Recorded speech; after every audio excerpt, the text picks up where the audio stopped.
Le morning, les GG, tout sur les dessus de l'actu. Les grandes gueules. Parler beaucoup, manger l'argent, voyager beaucoup seulement. Mais travailler beaucoup, créer des choses, emploi des jeunes, non, non, non. Les dirigeants africains, les dirigeants sont comme ça. Les grandes gueules. Bienvenue chez les grandes gueules. Ce lundi, nous sommes le 17 juin 2019. Vous faites le bon choix. Merci de votre fidélité. Merci à vous qui nous regardez sur Espace TV. Et merci à vous qui nous écoutez également à la radio en modulation de fréquence à Cancan sur 99. Vous avez plusieurs moyens évidemment pour réagir sur nos sujets. Soit vous partez sur Twitter, hashtag EspaceGG. Sinon, l'autre numéro de téléphone qui s'affiche en bas de l'écran. Si vous nous écoutez à la radio, c'est le 00224 657 39 13 13. Numéro également disponible évidemment sur WhatsApp. Avec plaisir, nous allons relayer vos messages en direct dans notre émission Les Grandes Gueules sur Radio Espace Guinée. Bonjour Jacques Lewalino. Bonjour Lamine. Bonjour Mafoudia Mango. Bonjour Lamine, bonjour à tous. Bienvenue. Allez, un an, jour pour jour, nous quittait Abdoulaye Ba, journaliste à Guinée News. Mafoudia Mango. Un an que Abdoulaye Ba nous quittait et un an de grosses pensées à ce jeune journaliste qui avait su conquérir beaucoup de cœurs.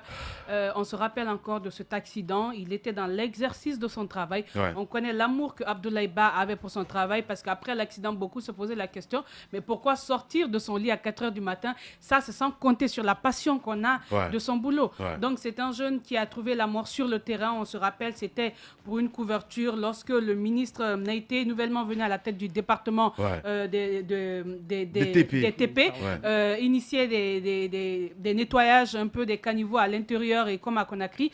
Donc, il y avait une tournée. Ils ont commencé par Conakry et malheureusement pour lui, au niveau de Matote même, il y a eu cet accident. Et après, on a longuement échangé sur les causes. Ouais. Un chauffeur qui l'aurait heurté, un chauffeur qui se serait saoulé, qui était au volant ivre. Maintenant, on s'est posé pas mal de questions sur qui il était. Parce qu'après ce que nous voulions, à un moment, on se dit, oui, on est croyant, il est parti, mais quand même, tout ce qu'on peut faire, c'est d'identifier la personne qui a causé la mort du jeune journaliste, et au moins pour que la personne réponde de ses actes, parce qu'on sait que conduire en état d'ivresse, c'est quelque chose qui est puni. Ouais. Et on a eu à faire pas mal de constats sur les réglages qu'il fallait faire, par exemple, avec de tels travaux, pouvoir mettre, on connaît ces lumières qu'on met lorsqu'on fait des travaux, parce qu'il y a eu des grandes gueules. Même tout ceci manquait. Mais au bout d'une année, on se pose la question, qu'est-ce qui nous a été clairement dit sur la mort de Abdoulaye Ba? Apparemment, il est parti, on lui a rendu hommage, on ne cessera jamais de le faire,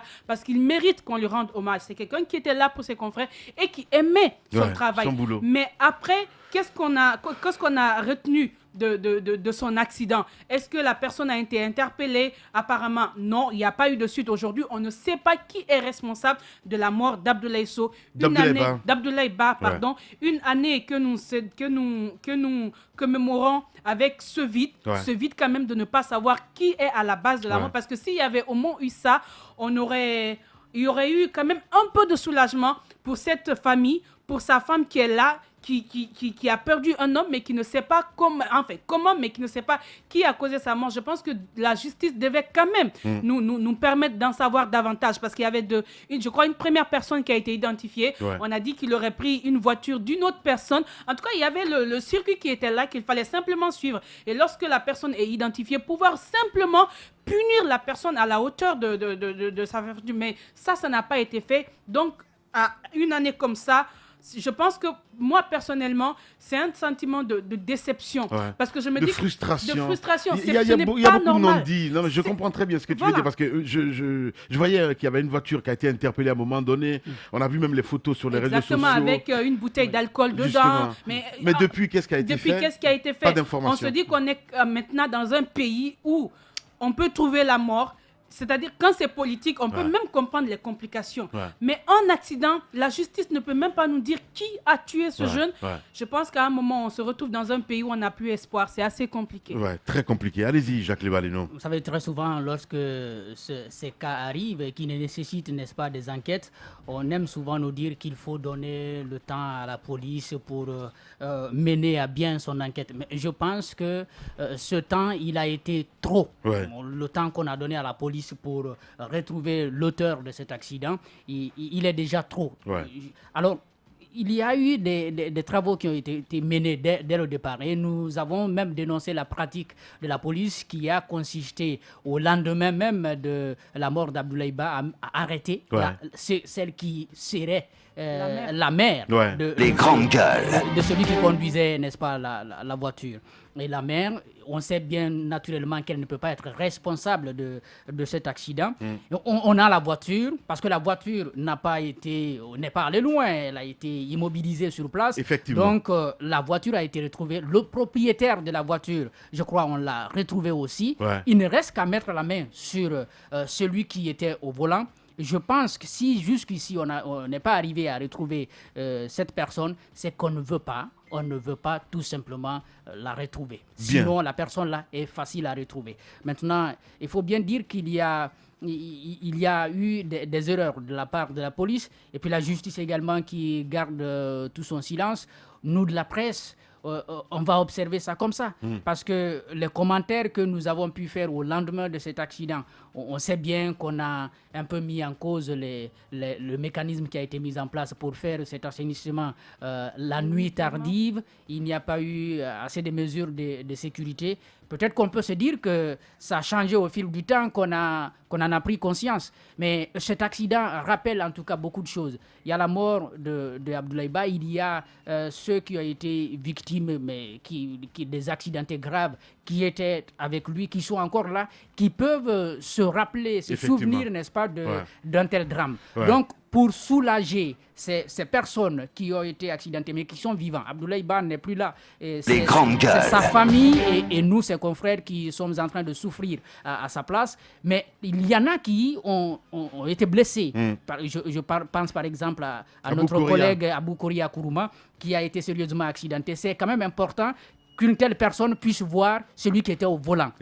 C'est important de l'indiquer. Voilà, bonjour Tambaza Karimi Limono. Bonjour Lamine. Voilà. Bonjour à tous. Non, déjà, Abdoulaye Ba nous quittait, mon cher ami. Laissons d'abord le cas de Abdoulaye Ba.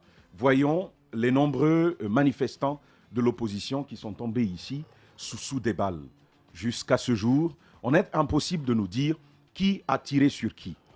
Et ça, c'est quand même un premier constat à devoir faire, celui d'une justice qui n'est pas seulement léthargique, mais qui ne bouge tout simplement pas. Parce que la léthargie suppose beaucoup de lenteur, beaucoup de lourdeur.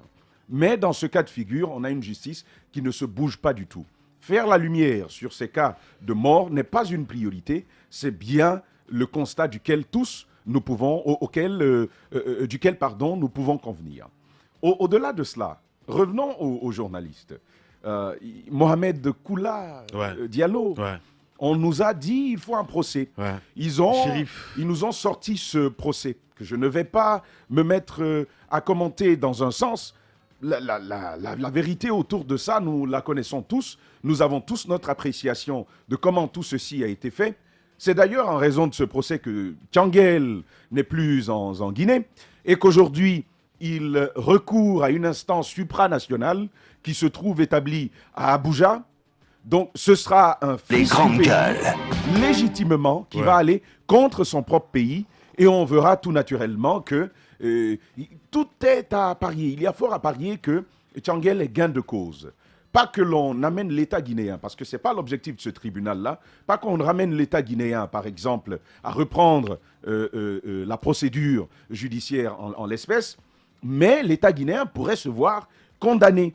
Parce que lorsque on vous dit qu'un monsieur a été condamné alors qu'il était même présent en Guinée, sans aucune forme d'interpellation, on lui apprend sa condamnation alors qu'on aurait pu l'écouter, Lamine, il n'y a pas besoin d'être juge ou même juriste pour savoir qu'il y a possibilité que la procédure ait été biaisée. Mieux, on ne nous dit pas qui aura tué Mohamed Koula Diallo, on nous dira simplement qui en a été le complice. Les grandes Pour condamner le complice, pendant que le coupable, on n'a pas su dire. En fait, le complice n'existe que par le coupable. Ça, c'est quand même une logique bien simple qui malheureusement, n'a pas pu être observée. Revenons au cas parce qu'il y a aussi Chérif Diallo, dont on n'a jamais su l'issue. Mais le cas de Abdoulaye Ba, ça n'échappe pas à cette règle, cette triste règle qui fait que on vous tue en Guinée. Je dis bien, on vous tue, mais jamais on ne dit qui vous a tué, jamais on ne saura qui va porter la responsabilité du drame qui vous est arrivé. Et c'est dommage. Voilà, vraiment dommage. Paul Fatia Tunkara, bonjour. Bonjour Lamine. Abdoulaye Ba, journaliste politique, journaliste sportif aussi, il avait plusieurs casquettes. Oui, un homme à plusieurs casquettes que moi personnellement je considérais comme étant une référence, qui avait une plume assez tranchée et puis qui était également impartial et très cohérent dans le traitement de l'information. Toutes les fois que je venais ici les dimanches dans le cadre de notre émission hebdomadaire Foot Express, je le trouvais dans la salle de rédaction. Il s'évertuait à maintenir la dynamique du site Guinée News pour lequel il offrait ses services. Et je le trouvais dans la salle de rédaction en train d'afficher en boucle les articles qu'il recueillait sur le terrain, tout ça, sur le site Guinée News. Et avec lui, j'ai appris beaucoup de choses, Lamine Guirassy, et le dynamisme et puis le sens de responsabilité de l'homme, la passion, et puis les conseils qu'il me prodiguait tous les dimanches qu'on se voyait ici. Je pense que c'est un gros vide encore que nous ressentons et nous continuons à le pleurer. Nous prions Dieu que son âme soit accueillie dans le royaume éternel. Voilà, Père Alam d'Abdoulaye Ba. La normale s'impose en norme. Le sens n'est plus sens. L'intelligence décriée et la médiocrité célébrée. Brisons cette inversion des valeurs. Bienvenue chez les grandes gueules de Radio Espace Guinée, en ondes depuis plus de 7 ans en Guinée.